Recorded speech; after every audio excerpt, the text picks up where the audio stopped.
Simple things are not always what they seem. They may lead to the world's most significant inventions. New things are being invented all the time. We don't hear about many of them because they don't have a significant impact on our lives, at least not yet. However, some of the world's most prominent and relevant inventions came from small and humble beginnings, and many have become so ingrained in our lives that we take them for granted. Stephen Johnson had a deep interest in science and technology, and as such, he researched the hidden depths of some of the world's most influential inventions. We're talking about mirrors, telescopes, telephones, air conditioning, and lights. These are things we all use in our daily lives. We don't really pay too much attention to them, but we've come to need them. Stephen Johnson also found that many of these life-changing inventions came to be from different problems altogether. Mirrors came from glass-embellished jewelry and telephones from echoes in a cave. These inventions have dramatically affected the evolution of human life. Some of the world's most innovative conceptions were designed by ordinary people, not geniuses. What can you achieve? Therefore, trying to solve one problem leads to not only answering that issue but also solving several others along the way. Most of the inventions we know now never intended to be as well-rounded as they are. They developed over time and created a complete solution for a problem as it evolved. After all, one small action usually affects another. This knock-on effect leads to new ways to live and, in nature, new methods for species to survive. Inventions are rarely products of single-minded inspiration. They're born out of hard work, perseverance, and many hurdles along the way. Throughout this summary, you will learn about some of the world's most life-changing inventions and where they came from. The results might surprise you and could even push you towards being more grateful for their existence in your life. If nothing else, maybe it will inspire you to start thinking of your own potential inventions. Who knows, you might be the next big name to come up with something amazing. From a tiny grain of sand, glass and mirrors were born. Do you ever wonder where your mirror came from? Or the glass in your window? To trace back to its earliest origins, we need to take a trip to the very edge of the Sahara Desert, to Libya, to be exact. We also need to go back in time, approximately 26 million years ago. Glass is just glass, right? Well, no. Glass doesn't just give you something to look through to the outside when you're relaxing on your couch. Glass developed into jewelry, mirrors, and telescopes. Glass allows us to see ourselves and take selfies. It also allows us to see into space and have many beautiful decorative items in our homes. You probably didn't realize how multi-purpose glass is. Now, back to that desert. At some point, there was a spike in temperature, and nobody was really sure why. The chemical compounds within the individual grains of sand changed and became solid. This didn't just happen to one grain of sand, it happened to the entire section of the desert. Many thousands of years later, an explorer found this solidified portion of the desert and decided to take a piece back home. The smallest grain of sand in a desert far away led to some of the world's most innovative inventions. You're never too small to make a difference. Soon, this one piece of glass was being traded for extreme amounts of money and was found in jewelry for an Egyptian ruler.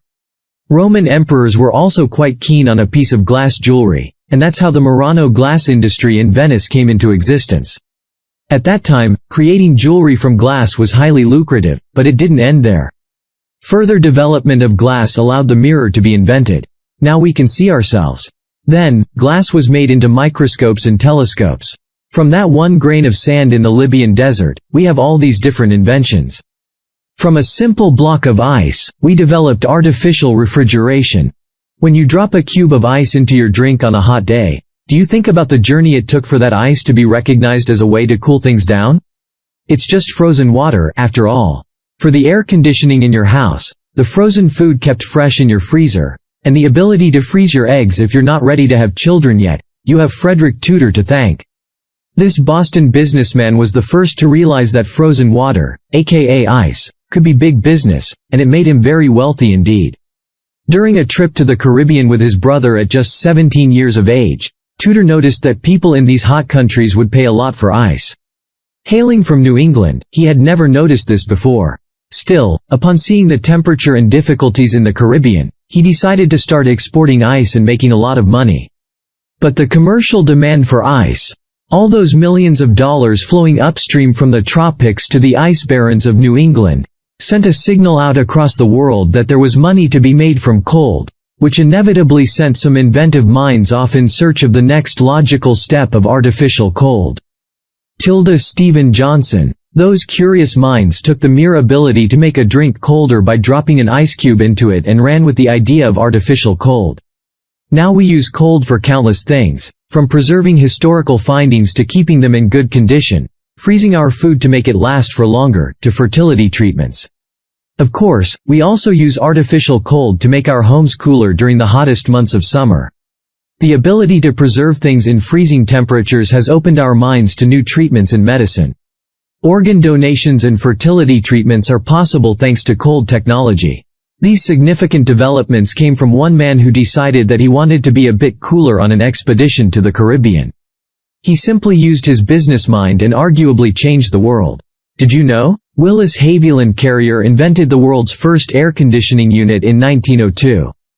The invention of the telephone goes back to the earliest Neanderthals. Most of us sit with our cell phones next to us 24 hours per day. You probably sleep with yours under your pillow, many people do. But, have you ever given much thought as to how that phone came to be? You might be surprised to realize that it dates to the earliest humans, the Neanderthals. To understand the connection, we need to travel back in time around 1 million years ago to where we would now find modern-day Paris. At that time, retreating seas had left enormous limestone caves that extended over to Burgundy and beyond. Inside these caves were huge stalactites and stalagmites in many different chambers. The earliest Neanderthals used these caves, which has been proven in history with the discovery of cave drawings. However, jumping forward to a few thousand years, a musical ethnographer from Paris discovered that these caves weren't only used for silent gatherings, but for musical performances too. The cave drawings were situated in strategic points, where the cave chambers would amplify and change the human voice the most. Neanderthals used these chambers to make changes to their voices during rituals. This is the earliest example of voice enhancement and a way to manipulate sound. Throughout history, countless people have tried to understand how to alter and then reproduce the human voice. Many of these developments have changed the face of modern communication, but perhaps none more so than the invention of the telephone. The ability to communicate with people thousands of miles away is perhaps one of the world's most brilliant inventions. In 1876, the telephone was invented by Alexander Graham Bell. Experiments drove the invention into recording, changing, and transmitting sounds, just as the Neanderthals did all those years ago. Of course, from that point, the telephone has gone through many changes itself, arriving at the sleek, cordless cell phone most of us have today. Who would have thought that an iPhone with all its technological brilliance was born because of Neanderthals communicating in a cave? You have the development of sewers to thank for your underground commute. Commuting to and from work is made easier thanks to a vast network of underground tunnels that allows us to whiz to our workplace and back again in far less time than it would take us otherwise. Underground means of travel have changed the face of transportation. But where did it come from? The truth? It came from a need to build a high-quality sewer in Chicago. In the 1800s, Chicago struggled with widespread disease, which had a strong link with hygiene. The city was extremely flat and low-lying, which caused significant problems in sanitation. Due to the area's geology, it wasn't possible to build underground sewers, such as the ones seen in European cities. An engineer named Ellis Chesbrough was given the difficult task of trying to come up with a solution. The situation was made more difficult as cholera and dysentery were becoming commonplace, and local authorities were keen to create a cleaner city to see if that would make a difference. We know now that waste has a solid link to disease. Ellis Chesbrough had a strong history of working in railways and canals throughout his engineering career, and he had an idea. They couldn't build underground sewers because the land was too low, but they could use tools commonly seen in railway work to lift the city up and then build sewers. This idea created Chicago's model sewage system and was quickly replicated in cities across America. The new sewage system made it possible to clean up Chicago's waste problem, but the replicated idea also enabled the flow of fresh and clean water to households. But, as we know, one idea often leads to another. Having a vast network of tunnels underneath a city could be used for other means too. By 1863, London saw its first train tunnel, with a steam train traveling underneath the city. The New York subway followed, and then metro services in countless cities across the world. We think of cities intuitively now in terms of skylines, that epic reach toward the heavens. But the grandeur of those urban cathedrals would be impossible without the hidden world below grade. Stephen Johnson. From whales to light bulbs, artificial light has done more than just light up our lives. Can you imagine a world with no light after the sun goes down? During the winter months, you would have no more than 6 hours of dull daylight before your world was plunged into darkness once more. Most of us have artificial light to thank for this not being our reality. Yet, we should also remember that artificial light isn't a given in many countries. It is rationed or even cut off randomly. If you happened to be in space around 150 years ago, you wouldn't have seen much light shining from Earth. However, that changed 100 years ago, and now the outer portion of our planet emits light around 6,000 times more. All of this is down to being able to switch on a light bulb when the sun goes down. The humble light bulb gave us light, changed our body clocks, new communication methods, and may also create new forms of energy in the future. The very first light came thousands of years ago from the ability to make and keep fire alive. Then, the Romans created oil lamps, but these were still based around fire, which dulled and was extinguished quickly. After that, the candle was the most prevalent way to create light during the darker hours of the day. For many, this meant using dull and poor-quality tallow candles that burned animal fat. The thick, black smoke from the candle did nothing for respiratory issues. However, there was hope on the horizon thanks to a random storm that caused an American sailor to be blown off course. He encountered a sperm whale in the middle of the Atlantic, which he somehow managed to spear and return to shore. Upon examining the whale, they found that spermaceta could be turned into candles with a much brighter flame. Unfortunately, that fueled the sperm whale poaching industry. Thankfully, this was halted when Thomas Edison discovered the light bulb while experimenting with electric lamps. Within a very short amount of time, households went from dull light to brilliance and the dark nights were no more. It's a thrilling story of invention. The young wizard of Menlo Park has a flash of inspiration, and within a few years, his idea is lighting up the world. Stephen Johnson. Conclusion. Some of the most basic things we have in our lives today come from tales that date back centuries, some even millions of years. Who would have thought that our ability to speak on the telephone could be linked to cave paintings and subterranean tunnels? Would you have ever connected the New York subway with a sewer in Chicago?